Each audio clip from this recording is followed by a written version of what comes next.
મૂળાક્ષર શીખવાના છે બરાબર અને 8 શબ્દ બનશે બરાબર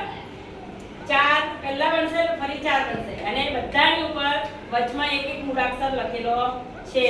તો એ કેવી રીતે છે કેવી રીતે બનાવ્યું છે હું તમને કહું છું બરાબર હવે ધ્યાન આપો આ છે તો ચાના કપ આવે છે ને કાગળના ખબર છે ચાના કપ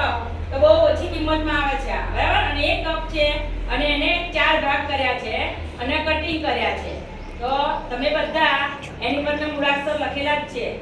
અને આપણે શબ્દ બનાવવાનો છે એટલે બધા ખોલો આ રીતે પહેલા મૂળાક્ષર ખોલી નાખો ચલો એક એક જરી ધીરે ધીરે ખોલો એક એક પાક્યું સરસ ધીરે ધીરે એટલે ખોલું એ ના થઈ જાય થઈ ગયું ખોલો મારું મેં ખોલ્યું છે જો તો આમાંથી આ રીતે સરસ વચમાં એક મૂળાક્ષર લખ્યો છે બધાનો જો એને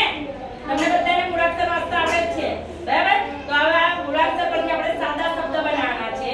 8 સાદા શબ્દ બનશે હું પહેલા જોઉં છું જો તમને બતાવું છું કે પહેલા મારા વચ્ચે કયો છે ચ હે ને હા હવે નવ્યાબેન ચલો નવ્યાબેન ને આપણે પહેલા બનાવીએ મૂળાક્ષર કયો મૂળાક્ષર છે પહેલો તમારો મ છે બરાબર તો હવે શબ્દ બનાવો ચલો આ હું રાખીને બનાવો બતાવો મગ સરસ પછી સરસ સરસ હવે બીજા 4 બનાવો બીજા 4 બહારના શબ્દ જોડે જમ સરસ નમ સરસ નન સરસ નગ સરસ બરાબર બહુ મસ્ત તાળી